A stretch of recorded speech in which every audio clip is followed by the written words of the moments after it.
in your pocket right now, you've got what it takes to actually make it happen.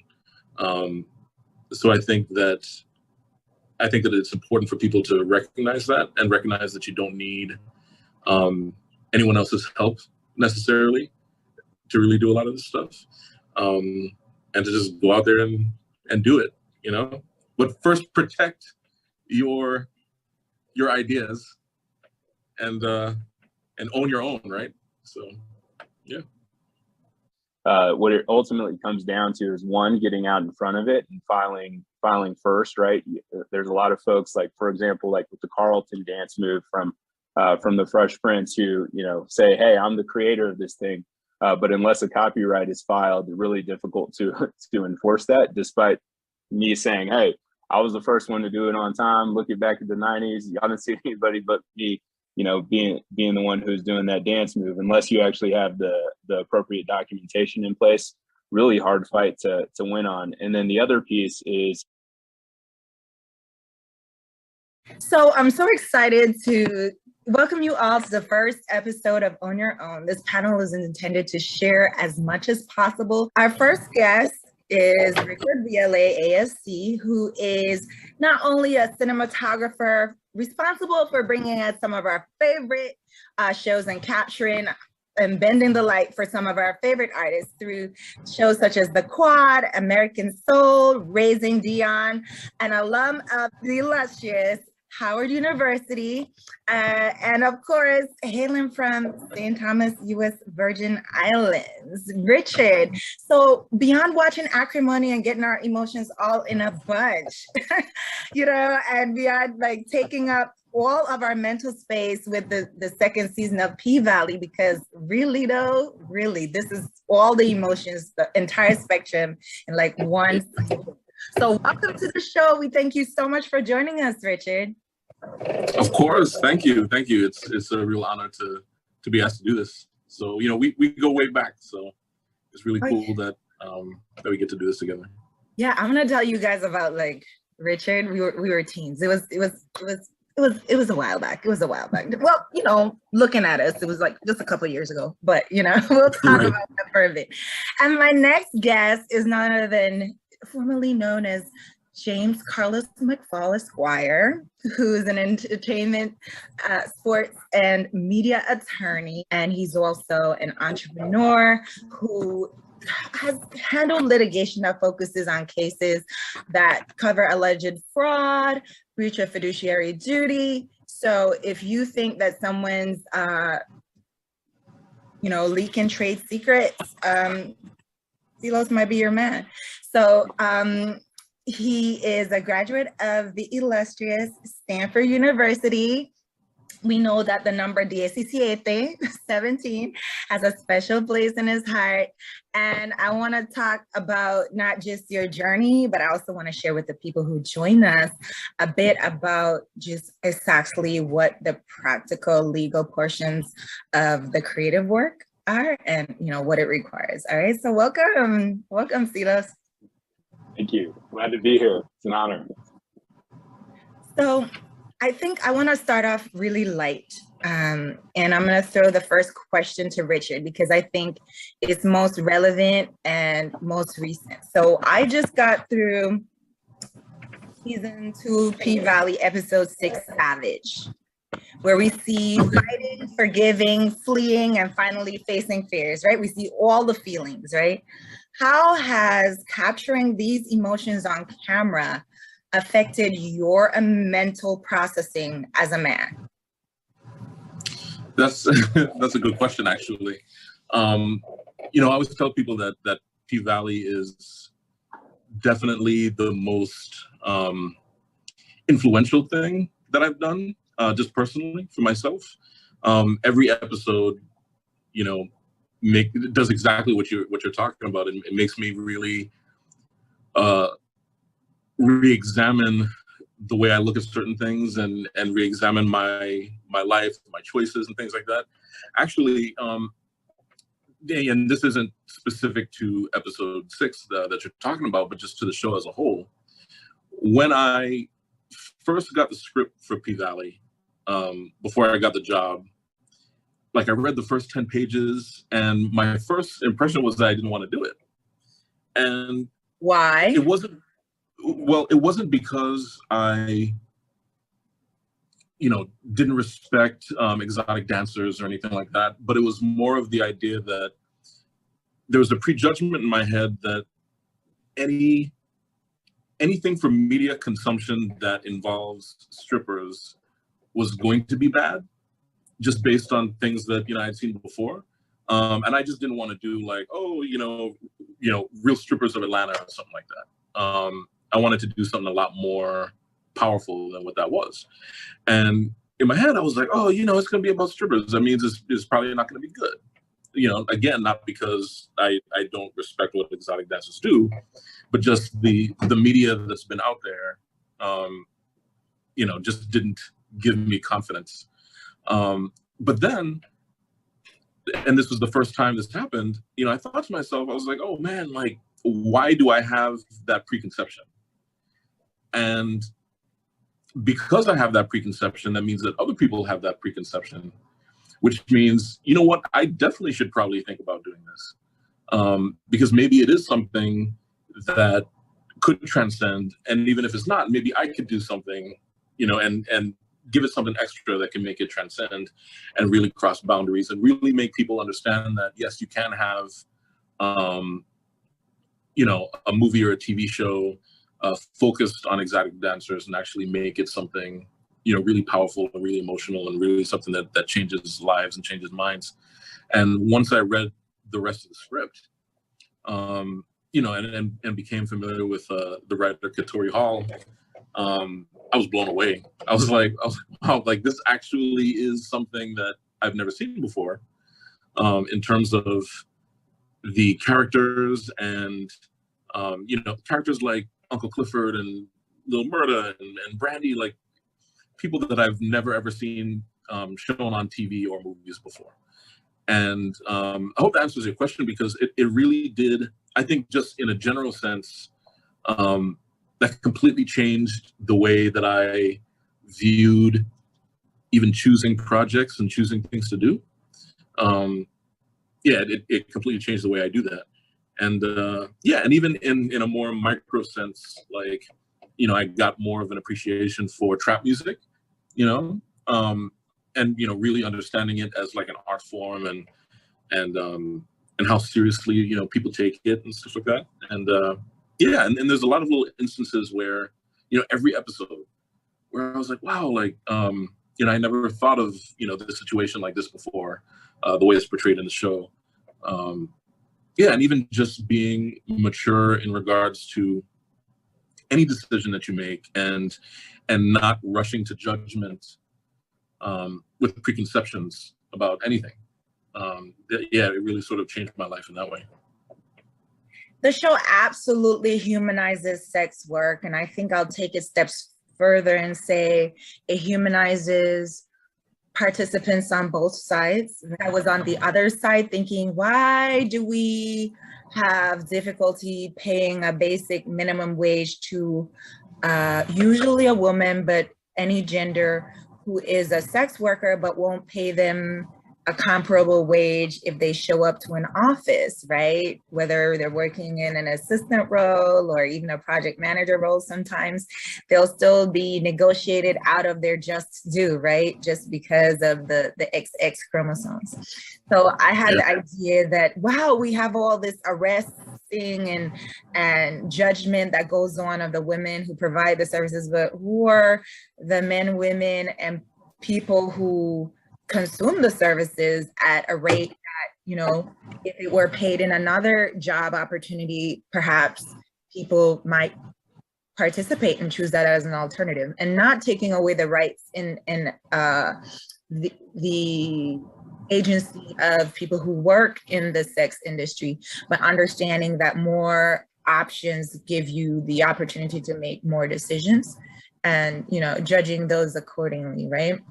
So I definitely appreciate the first impression and then stepping back to reconsider. And we all know that things can be misinterpreted, and people, whether they're in a fictional piece or they're in a film or TV show inspired by a real life story, we know that things can get muddled up. And Silas, I want you to tell us a little bit about how that came to play, how that played out, if you can, what you can share about your experience representing the writer and producer and director of Carter High, right? The film was put out, and some people had a questioning, and they were moved to take legal action because they felt like there was a misappropriation of their likeness. Yeah, great question. The case that I handled relating to Carter High, extremely interesting. So for those who don't know, Carter High is a high school in Dallas, and they had in the late 80s probably the best high school team in U.S. history. I think 19 players on that team ended up going Division I. Some of the players leading up to the state championship and following it were actually involved in a string of robberies that resulted in some of them getting caught and going to prison. It was actually a very interesting road on the way to the state championship. In the state of Texas, very few predominantly or all Black teams had actually made it that far. And what happened was there was an eligibility crisis going on, essentially, that one of the players on the team by the name of Gary Edwards was accused of having cheated and having played in a game despite being ineligible. And so what happened was the team on their way to the state championship was ruled ineligible, and each week would essentially have to fight for the right to be allowed to participate in those games and in those activities. So basically, on the eve of every game, folks were going down to the courthouse to fight to potentially get them eligible to play. They ultimately made it to the state championship and won. And then, like I said, that string of robberies occurred. Incredible story about, bureaucracy that exists in the state, issues of race, issues of class. But some of those players ended up being all pro football folks, including Jesse Armstead. But one of the players, like I said, on the team, Gary Edwards, who was ruled ineligible for allegedly being involved in a cheating scandal, sued the writer and producer of the film Carter High, and Greg Ellis, a very famous Dallas Cowboy. The Cowboys are my team as a Texan, and I grew up being a huge fan of his. But he was one of the producers for that film, and so they got sued for misappropriation of likeness and essentially theft of that story for putting it out there. And so the claim essentially was that Gary's story was being represented on film, and that Gary should have had the rights to that story instead of a new producer coming in and telling that story and depicting it, on the screen. And so, this relates to a lot of issues of intellectual property. There is no right, essentially, to a life story. Basically, anyone can put out a story about any historical event. There's no direct claim by somebody just because they participated in that event that they have ownership of it, right? And so what we did was move to dismiss that claim, and ultimately we were able to resolve the dispute out of court favorably for the client. But I think it does highlight some of the interesting aspects of IP ownership that exist, and how important it is for folks who believe that they have a story and believe that a story that is their own to actually go through the process of appropriately copywriting it, et cetera. But we have seen a string of lawsuits, and most of my representation as an attorney was in the First Amendment, media, and in sports space. But those are issues that have to be navigated appropriately, and I think it highlights the need for creators to really take on that ownership up front and say, if I'm going to be involved in these spaces, if I want to be monetizing my talents, if I want to be monetizing my stories, you got to get legal representation and make sure those things are papered up appropriately, because what ends up happening is folks who, like me in my former career, will end up being paid a lot of money to litigate ownership issues that could have been resolved a lot earlier on. And then you talk about just having the idea that because one shared or participated in the process, or even the lived experience that generated a story, that you own part of what may be generated in the way of compensation. And I see this becoming way more complicated, but easier to track with the advent of Web 3.0 and how additional platforms are created for us to share, make, and ultimately profit from media. If you can, tell us, how does the NFT space kind of redraw the legal lines potentially for filmmakers and people who are creating in the way that we had before, but sharing, and maybe even being able to share in maybe more rapid fire form, because you can just mint and go, right? You mentioned copyright. Are there any other things that creatives may be aware of in the process? Yeah, I think probably the two intellectual property issues that come up most for creators are copyright and trademarking. And so I'll just give a brief overview of those at a high level, and just want to make clear too that, you know, the opinions I'm making today are my own, and I'm not intending to give any legal or business advice, and would definitely recommend that if folks have specific issues to find the right counsel to dive into the specifics of their issues. But the distinction between trademarks and copyrights are really, you know, the mental impressions, the mental creations of creators that can be, you know, legally documented to subscribe ownership to the creator themselves. A trademark is a little different. It's intended to protect what is seen as a mark or identification of a particular brand or company or individual. And so the important thing is to get those ownership issues resolved up front before putting out products into the marketplace where there can be that confusion. I think in the copyright space, it's really interesting with creators right now and what's happening in Web3, because of, you know, you're essentially having this new forum where, you know, where stories can be told, where creative works can be highlighted in meaningful ways. I think one of the most interesting issues that is taking place in the space are folks trying to copyright dance moves, for example, and the alleged misappropriation that is happening with that. So, you know, we've seen a series of lawsuits against companies like Fortnite, who are putting out characters who are doing certain dances that folks allege they have, you know, been the inventors of. One of the recent ones that has gotten some traction involves the dance move.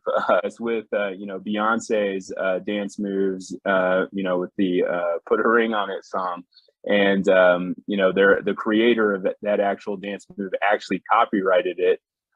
So in the midst of, I believe, Fortnite putting that move on certain avatars that were going to be appearing in the game, the creator and copyright holder of that dance move had filed suit. It has not been resolved yet, but I think one of the things that are interesting is really assessing the extent to which that copyright can be protected. What it ultimately comes down to is, one, getting out in front of it and filing first, right? There's a lot of folks, like, for example, like with the Carlton dance move from the Fresh Prince, who, you know, say, hey, I'm the creator of this thing. But unless a copyright is filed, it's really difficult to enforce that, despite me saying, hey, I was the first one to do it on time. Looking back at the 90s, y'all didn't see anybody but me, you know, being the one who's doing that dance move. Unless you actually have the appropriate documentation in place, really hard fight to win on. And then the other piece is how unique the actual work is.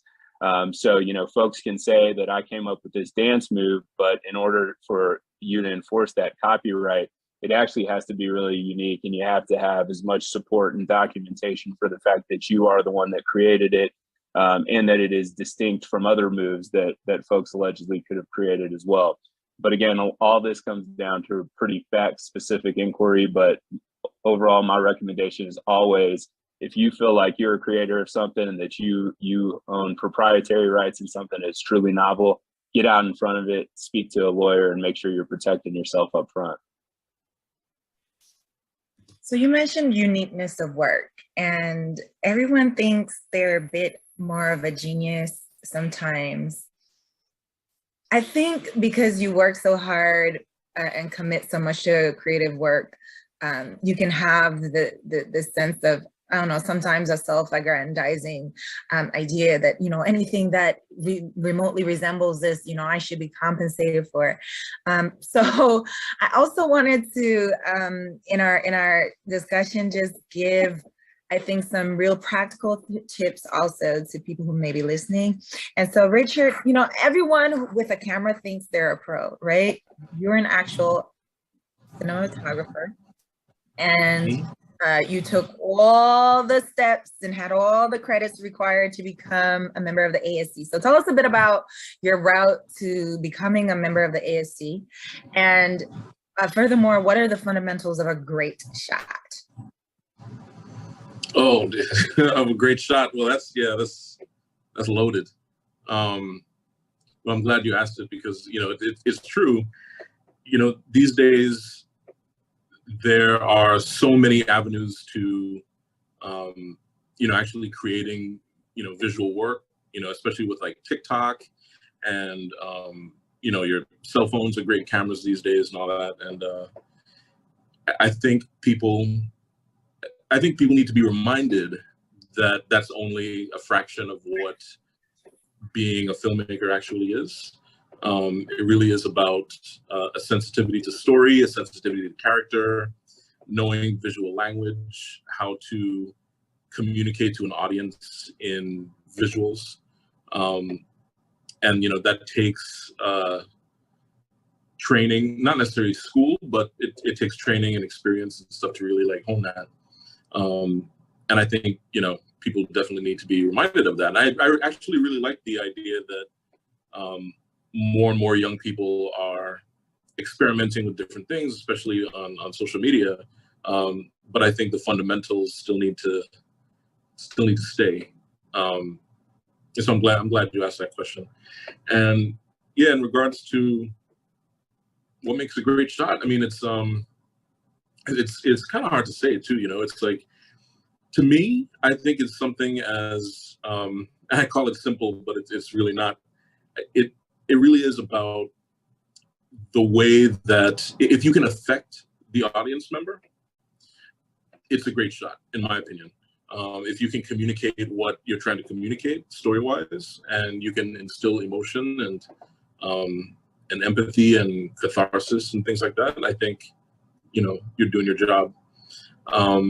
Now that can manifest itself in different ways, for each project and each story, but I think just, the fundamental of affecting an audience member, I think, should be there. And your question about joining the ASC, it's a long process. You have to be recommended and sponsored by like 3 members, and then you have to make a reel. And so what's the ASC first of all? Yeah, it's the American Society of Cinematographers, which is it's basically a group of elite image makers in American film and television and commercials and music videos. And and we're dedicated to preserving the art of cinematography and, the art of the moving image and things like that. And when you're a member for life. And, it's really an honor to be part of, it's been around for like 100 years. So it's an honor to be part of that legacy. But yeah, it's a long process. Might be boring to talk about now, but it is a long and arduous process, but well worth it. So to creatives who are, budding beginner DPs, directors of photography, and wanting to know, like, how do I get going? How do I get put on? And I have my own opinions about getting put on versus creating your own thing to be on about. What do you say to the people who really just don't know where to start? I'll say read and research. I mean, even as something as simple as this panel, is good ammunition for stuff like that. Especially for people that want to create their own stuff. I mean, there's nothing more important than what Los is talking about, in terms of, trademarking and copywriting, like, your IP and stuff like that. I think that's very important. And that's probably the most important thing that people should be thinking about right now before, you actually go ahead and try to do what you want to do. So I say that to say, like, even panels like this, especially now that, Zoom seminars are prevalent, I think it's important to pay attention to what's happening with that. And, because that's priceless information that you don't necessarily have to pay for. And so I think that's really good.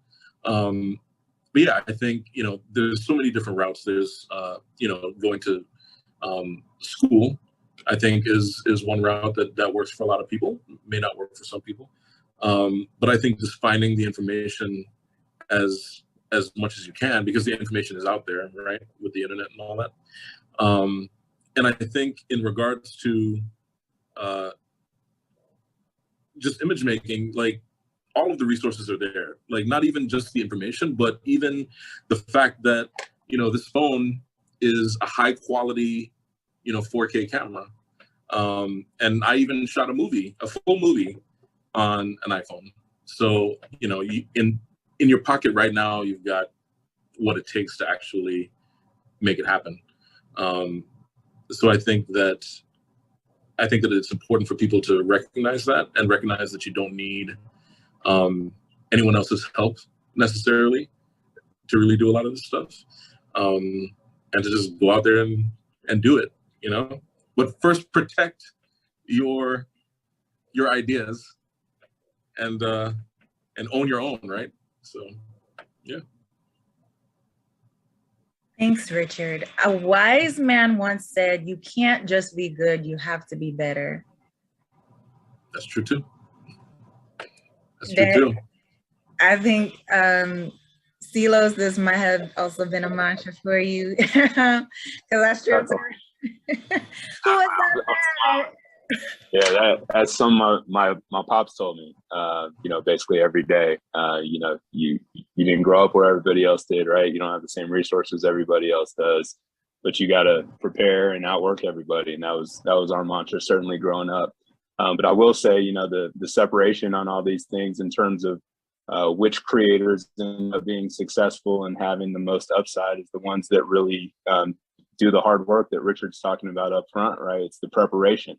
And that's how, in my opinion, you distinguish yourself. And I think one of the great things we've seen, for example, in the world of sports with the Supreme Court's decision last year, authorizing collegiate athletes to monetize their NIL, is folks really taking back the idea of themselves being creators, owners of their IP, owners of their destiny, and really being a professional out the gate.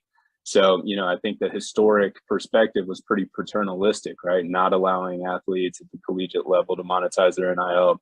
I think the problem with that is you saw a lot of folks entering the pro space at 21, 22 years old, not knowing how to conduct themselves as businessmen or women, and how to appropriately navigate all the hurdles that existed and that continue to exist right now. So I think what we've seen is this huge emergence of the new athlete, right? The new athlete who looks like themselves as a business and operate in that fashion. And so that really starts with doing what Richard's talking about, right? That's the homework up front, getting the right legal counsel lined up to appropriately trademark all your important IP that needs to be appropriately trademarked and copyrighted, and then really looking at yourself as a business and building your brand appropriately.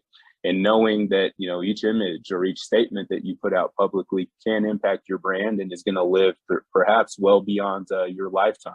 So thinking strategically out of the gate and thinking about financial planning, meeting with financial planners, thinking about how you invest your dollars to position yourself not just for success while you're on campus or while you're in the first couple of years of your experience in the league, but well beyond that, and really trying to think about creating generational wealth. So I certainly think what the Supreme Court did, last year, and then with the transition of various states across the country to allow high school athletes to start monetizing their name, image, and likeness, it's been tremendous because we have seen a huge ability of high school players, collegiate players, and certainly pros to bring tremendous value to the world But I think unless we are all looking at ourselves out the gate as potential money makers and people of value, then you're missing the opportunity to really, bring your talents to the world and monetize all your hard work.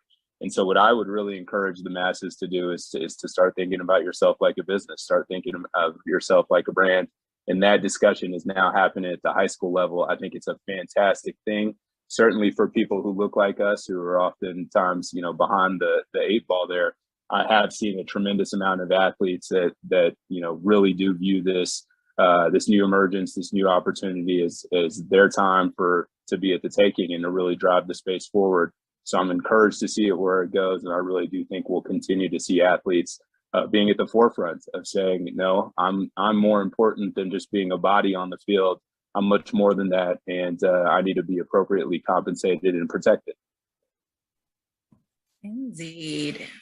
Pay me. I just saw that there is now a trademark filing for shut up and dribble.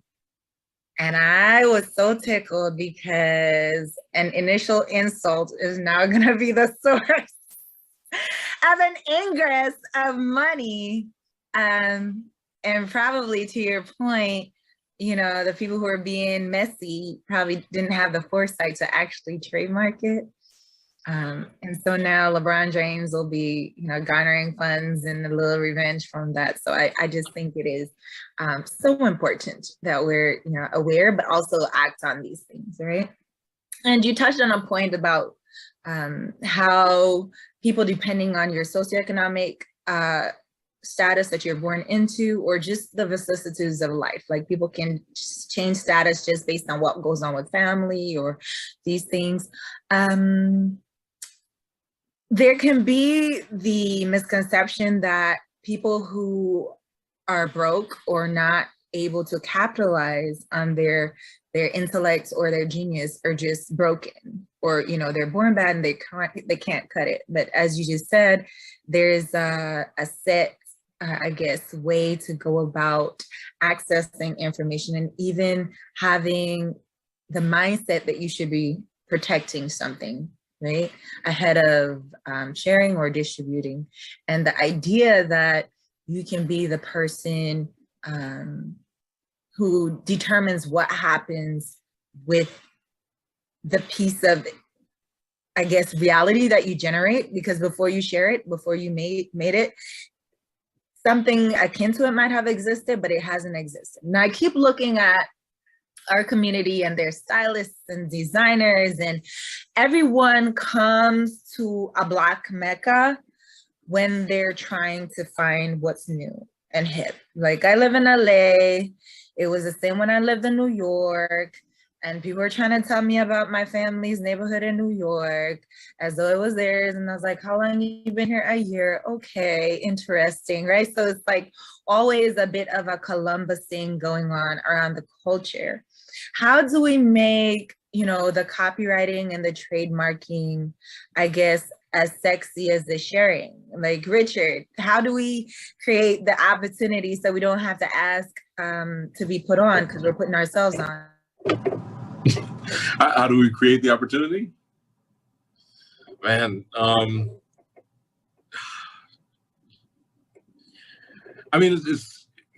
it's hard to say, right? You just do it.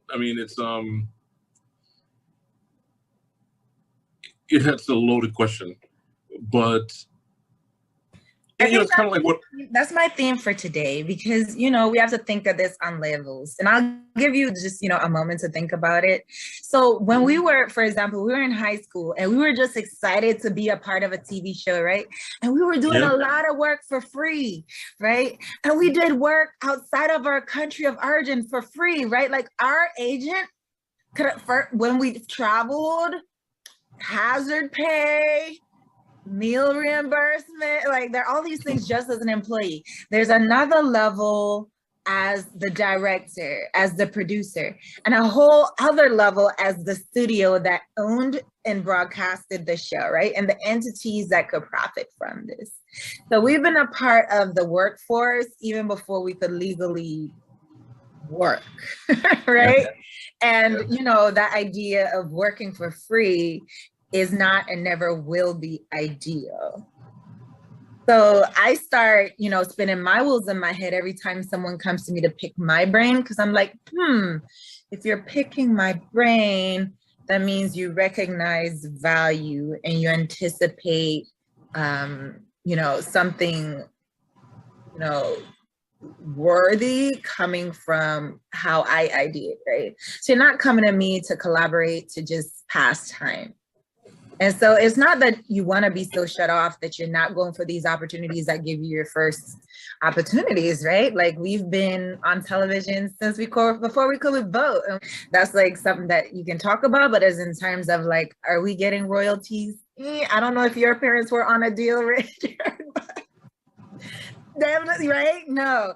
So then those shows could be reshown today and we wouldn't be cut a check, right? It could be streamed, they could be, digitized, all these different things could be happening with the things that we were able to create. So I asked that question specifically because I think I get into the space where I'm trying to figure out how much do I share and how much do I keep to myself? Like, how much do I like co-host and how much do I like, oh, okay, it's gonna be a one-man band until I can pay you and clearly state that, this is how we're gonna share this. Yeah, well, I think a lot of that stems from intuition, and I think the intuition is helped by knowledge, right? Where if you do what we talked about earlier, where you educate yourself on protecting yourself, you educate yourself on what you need to do, you educate yourself on the industry that you want to be a part of and all that, I think that your intuition will get fueled and you'll be able to make decisions. You'll be able to make the right decisions based on what you're talking about, right? So if you understand things that Silos was talking about, if you understand things that I was talking about in terms of, using your resources and things like that, I think you would be able to make an educated decision when the time comes, and you'll be able to recognize when the time comes to make the right decision too. So, for example, you brought up the whole idea of like, working for free and doing something for free and stuff like that. And while there are times when I think it can be a complete waste of time to do that for free, there are other times where doing that could open up opportunities. Like me, I've done a bunch of stuff for free before, early in my career. There were times when I did that when I could have just been sitting at home and watching Game of Thrones and just hanging out and not wasting my time on that project. But there are other times when, I did work for free and, I may have been frustrated at the time, but it did lead to bigger and better things down the line. And I think that with the right education for yourself, I think that you can make, reflective decisions in the moment based on what you've learned to be able to make the right thing, to make the right decision. And I think that going off of what you were talking about with when do you show your hand in regards to what you have and what you can do and things like that, I think it's the same thing. I think you'll be able to recognize when someone's talking to you and you'll be able to understand like, oh, this person could be full of crap. This person could be malicious and is trying to, steal my work. Or you can recognize like, oh, okay, I feel like a good vibe from this person. And a lot of that comes from experience and education where, hey, you can start really understanding who are the right people that I need to talk to. And then you can make the decision, hey, you know what, I'm going to keep, my information close to my chest and then move on, or you do what you need to do. And yeah, I'm glad you brought that up too, because I think that is, a good topic of discussion in regards to, carving your own path. And I think a lot of people should be thinking about that. And it's funny, I'm going to start really thinking about that for myself too. Like, just trying to get better with being more discerning and more observant when it comes to the moments that I should be taking advantage of versus the moments where, it's not really going to push my work and my career and my life forward, you know, and knowing when to dedicate your time, your valuable time to stuff like that. So, yeah, time is a non-renewable resource. And so, like you're saying, you have to kind of grow your sense around, you know, what is going to work for you, either in lessons and training and exposure, in networking, and what is just a bad deal in terms of a bad expense in terms of time expenditure, right? And I guess as we grow, we know more, because I definitely think sometimes I've had things in my intuition be like, I don't know. So it's definitely an ongoing process. And we see all the time legends, you know, in their right. Taraji P. Henson was talking about being paid, was it 50,000? I don't, you know, want to misquote, but I think she said like 50,000 for a film that went on to, you know, do really, really well, right? But it depends on how you feel in that moment and where you are in your career. Even when you do have credits and, you know, you're an established attorney, somebody might say, well, you're not established in this area, so, you know, or you haven't litigated this specific type of case, so, you know, I'm going to require a discount, right? So it's ever a negotiation of like, how do I stand up for myself, and when do I stand down for my ego, right? Who might be getting in the way. So it's an iterative process. Going back to our roots, I would love to talk a little bit about how, you know, we are very much Caribbean folks, Carlos. Like, both our parents are Caribbean. I was born in the Caribbean. I was raised in the Caribbean. And so our culture, I think, leans more conservative. So the more conservative regions of the US might better relate. When you, Silos, being from Texas.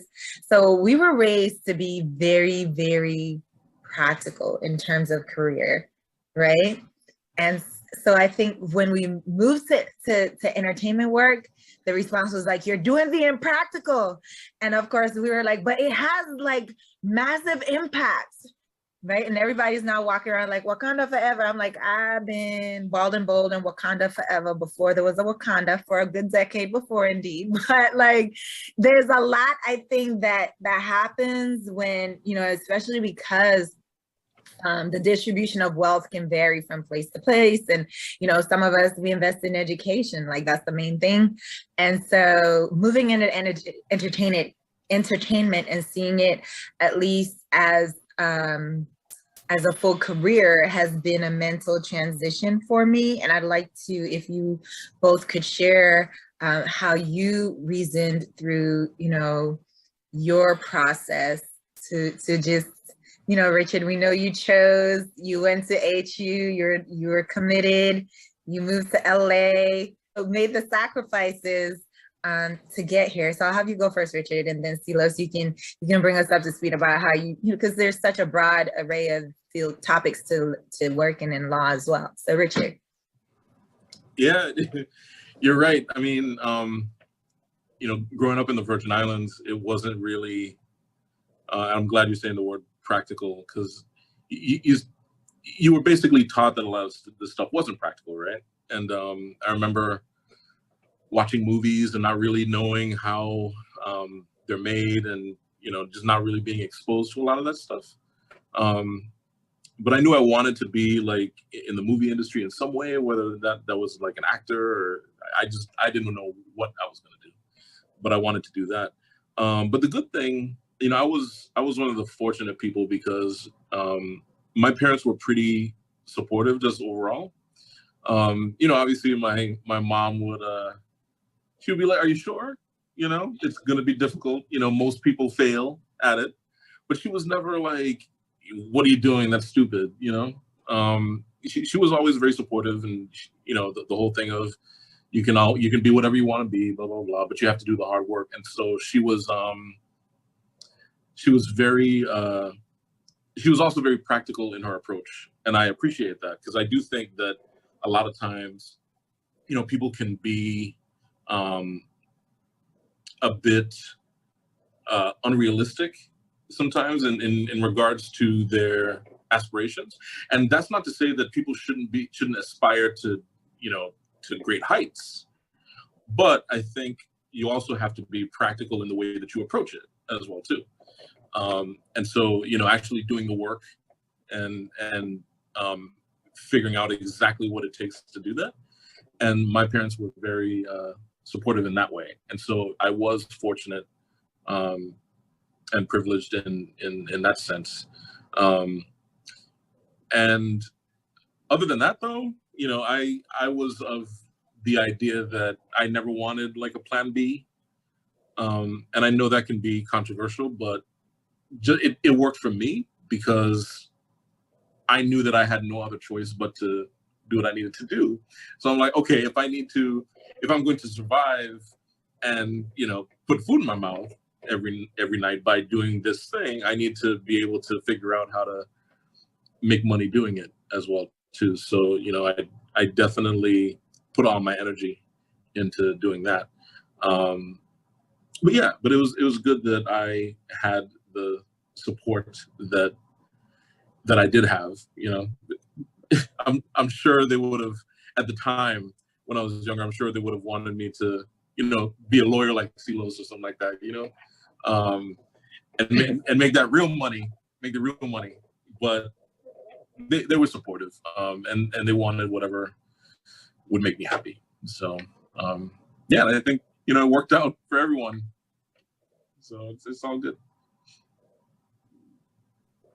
All right, and Silos, because you came about it as a lawyer, and you were able to litigate cases with the who's who of Texas law in the area of media and entertainment and sports. So you kind of had a bit more of a defined path, but you're also entrepreneurial. Tell us a bit about your decision-making process. Yeah, my journey was interesting. I knew when I went off to law school that I wanted to be a sports media and entertainment lawyer, but I was also a Texas boy, right? And so considering whether I was going to go to New York or go to LA, it wasn't really part of my calculus. I wanted to go back to Texas and be doing work at the highest level, that work that existed on the coast, but see if I could do it in Texas. And then also, influence my community and be connected to family and friends that, were central to my journey and growth. And so ended up, taking a position at my law firm, Jackson Walker, and working for a couple of legendary Texas trial lawyers and coming up under what we called the Oprah tree at my firm. Working on various cases for Miss Winfrey, the OWN Network, a number of high-profile athletes, artists, entertainers, and then eventually built up my own practice. And so we're doing, as much of the complicated work that existed on the coast, but just doing it in the center of the country. And so really loved doing that. Loved being in the fight with the athletes, artists, entertainers, television networks that we were representing, and really feeling like you could go be the one that was fighting it out for them in the courtroom and shepherding folks along through that journey. Tremendous training to get your hands dirty and really get in court and be the one having to stand up and convince 12 people in a box that come from completely different spectrums, have different education levels, different racial, ethnic backgrounds, and biases, that your version of the facts were the right ones. And I think I had just a tremendous amount of pride representing the folks that I was able to represent in that space. But for me, figuring out that I could do it in the middle of the country was a big deal for me. And I came from an area that didn't have a lot of folks go on to college, let alone receive post college degrees. And so it was certainly the more of the traditional route, and it checked all the boxes my parents wanted me to check, and had made senior partner, and then had the opportunity to actually found a company with one of my former clients and a couple of friends from Stanford. And what we've done in resigning, and myself resigning from the senior partnership position that I had to do this thing, was a big leap for me. But I knew that betting on self, kind of like Richard said, was always going to be a safe bet. I knew that I could outwork people. I knew that I had developed a skill set that wasn't necessarily one that could only be successful in a law firm. And so knowing that I had that skill set, had the education to fall back on potentially, but knew that if I bet on myself and assembled the right team around me, the sky was going to be the limit. And so I really saw this opportunity to kind of pivot and get involved with really working directly with athletes, artists, entertainers, musicians, not just to shepherd them along their legal journey and help avoid consequences of good or bad decisions in the courtroom, really feeling like you could be a partner and bringing to life some of their attributes, their skill sets, their talents, and helping them monetize all their efforts in a meaningful way, to me seemed like an incredible opportunity. So more will be coming out about our company in the next couple months, but extremely excited about it. But I think all of it boils down to what, Kaishu and Richard are talking about. It's really looking at yourself as someone of value, knowing that you've got skill sets, interests, connections that are of value and can be monetized in the right way, and then thinking strategically about where you want to go and how you can get there. And then at the end of the day, always betting on self. I think if you do those things, the sky is really the limit. And with that, I want to give you all just a bit I want to reorient more to the personal side of things, because in entertainment, and I'm sure also with law, you spend copious amounts of time with people who you collectively work together as a team, and just as quickly as a team comes together, the team spreads apart and you go on to the next project or the next case or the next film. How do you stay consistent and balanced in your personal lives? Richard, do you want to go? I'm sure you figured out the balance better than I have. Well, it's funny. I was going to say, I think you guys have. It's funny you asked that question, because a lot of times I don't feel like I've been able to have constant, just based on the nature of the work. Like, for example, I found out recently that I would be leaving the country for 6 months. And I had 2 weeks to pack, and, I'm not going to see my place for a long time, you know what I mean? And so it's, I couldn't imagine what it must be like if I had like a family or something like that. I don't know how I would balance it. So, to be totally honest, I actually feel the opposite. I'm actually still trying my best to find a constant, and I've been trying to find things for myself in the midst of all this like busy work and stuff like that. I've been searching for that myself, but I think that one constant is something that what James said, is that I think that you just have to have the confidence in yourself and believe in yourself. And I think that not only will that help in your professional life, but I also think that that same confidence and belief in yourself will help in your personal life as well too.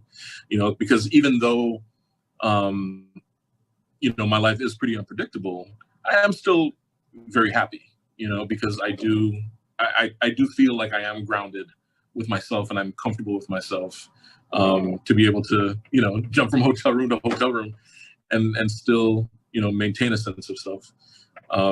So I think at the end of the day, I think that should be the most important constant, is just belief in yourself. But in regards to the practical ideas of balancing personal and business and maintaining something constant, to be honest, I'm still working on that myself. So yeah. Well, I love it. I mean, very, very similar for me. Life is all about finding the right balance. I certainly have not gotten there, but similar to the practice of law, it's something you always have to work at. And so that, starts with taking care of yourself. I think, working out and doing mindfulness training, meditating, eating the right things, and, taking time for yourself is extremely important, because certainly when you go to, a big law firm or a big corporation, those bureaucratic organizations can certainly drain it out of you. But I think you got to be mindful about taking care of numero uno, or else everything else can be lost in the shuffle. I'd say the other thing is be willing to put yourself out there and maintain and develop new relationships and strengthen the relationships that you already have. I'm tenacious about making sure I'm staying in touch with my friends, former teammates from all walks of life, from all regions around the country. I've been shocked about where people have ended up in the odd places that you can find help in. And the interesting life paths that people take, end up coming back in your orbit and can be helpful resources to you in odd and interesting ways. But I think always just approaching life from a perspective of building and maintaining relationships. And for me, having that ability and intentionality as I've gone around professionally has just been tremendous, because in basically any major city that I fly into, I know I'm going to have a friend or former teammate, former classmate that I can grab a bite to eat with, and if there's opportunities for me to be helpful to them, obviously will, and obviously they've been all tremendously helpful to me. So I would just encourage people to put yourself out there and build and develop and maintain those relationships. That's probably been the thing that's kept me the most grounded, most balanced, especially when I go home and touch base with the folks I grew up with, who keep you centered, and regardless of what degrees you have, you're always the same person that they grew up with. So I would encourage folks to be mindful about those things. He put it so well, actually, because it makes me think of something that like you really need to prioritize yourself. And it actually took me a while to understand that and to really appreciate that, because a lot of us, especially when we're chasing that dream, we try to bend over backwards for other people, thinking that it's gonna help you and things like that.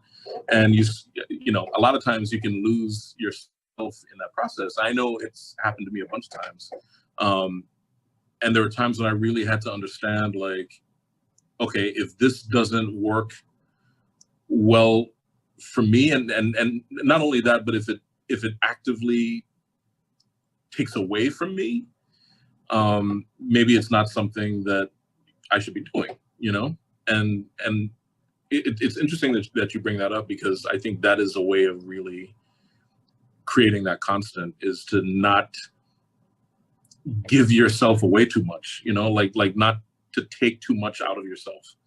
And it really is. And it's funny that it's like, that's the whole crux of what we've been talking about here, right? Is like owning your own, and, in so many different ways, financially, in regards to intellectual property, in regards to, doing your own research and educating yourself, but also owning yourself just emotionally and spiritually too. And so I'm glad you brought that up, and it's definitely something I'm going to keep working on for sure. So what I've heard here is head to toe, inside and out, from spirit to human form. We're trying to just make sure we're doing the restorative work in the midst of doing the work that we share for other people, right? And the better we are to ourselves, the longer period we can be a sustained benefit to anyone in our personal and professional lives. And I thank you too for touching on that. I think the idea of balance. So I started, to my transition to full-time entertainment work out of grad school, and I feel like mine was more of a journey of jumping out of an airplane and manufacturing a parachute on the way down. So definitely a departure from the plan it and connect the dots and take that step, which was also very much a shock for my own personality. But I think it happened in a time and space in my life where like all these other things made it feel emergent, right? My sister had passed away very suddenly. I think I had all these professional surprises, and I was like, I don't think grad school is it. Like, Sherry Shepherd's on The View. And then, It's interesting because I've interacted with her in a number of different spaces since, and each time maybe she's like sent by the ancestors, because it's a reaffirmation about like why I started this path and why I continue to move along it. And I think also in seeing people who are able to progress professionally and still be challenged personally, right? Because if people are really being honest, when we're off mic, off camera, like life can get messy. And sometimes the more prosperous you get professionally, the more messy it gets personally, because you're paying a price, and everything at a price. So at what cost do you go for the next accolade or the next achievement? But at the same time, we desire our destinies, and we're here and we're privileged that, the previous generation did the work that allowed us to have a semblance of a choice. So we're grateful for that at the same time. So I think on that note, this will be the first entry in the On Your Own.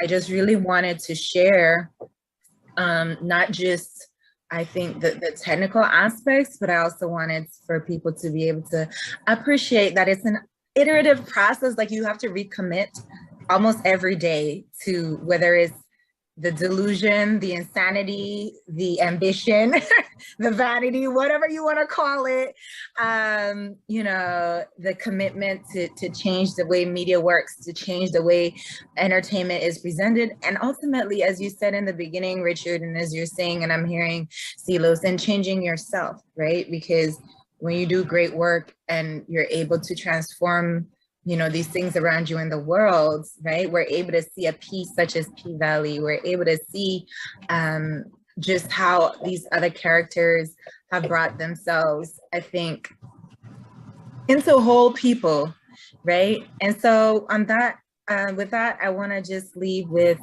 I want to close with one of the quotes that I got while I was watching the show, and I'll allow you guys to have a last statement. So I think Lil Murda and Uncle Clifford were having a dialogue. Uncle Clifford quips, people don't understand how lonely it can be to shine so bright. And I think that's just one of the lines from, as you said, a work that can be considered grimy on the face. Like, people are like, why are you showing this to everyone? There's a lot of melanin in this as a Black woman. I'm like, oh, they already hypersexual. Like, why? And then you watch it and you're transformed, and all these ideas that you might have had, or maybe even compliments, right? Because I've sat in community with sex workers and had conversations and learned about their lives and learned about their histories, and everybody has a story. And if you're a storyteller, you ought to get in touch with other people's stories in order to be able to properly reflect them, and at the same time curate your own, right? Because you can't use your work to escape the exploration of self. So I'm just so excited that we had this first installation. Anything you guys want to say?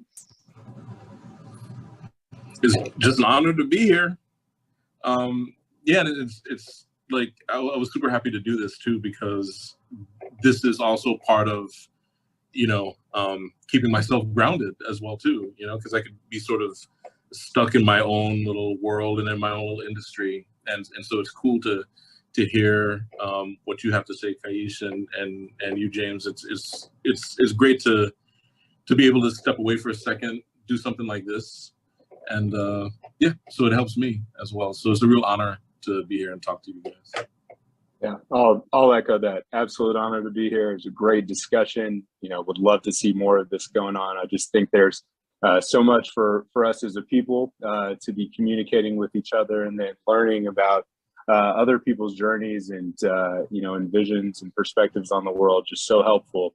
And I think having these opportunities for cross collaboration and to gain insight into the journeys of others is really uplifting for me, and I think will hopefully lead to a lot of great follow-up conversations. So again, honored to be here, and really enjoyed the conversation. All right. So, we set out at the start of the show to have this panel on your own, but ultimately wanted to share with each other as much information as possible in the time that we shared with each other. And knowing that as you create, as you work, as you study, there will be challenges along the way, but the more we can come together in community and the more that we can give each other the plug, so to speak, I think the easier it'll be, not just for us, but for the next generation. And with that, I am so grateful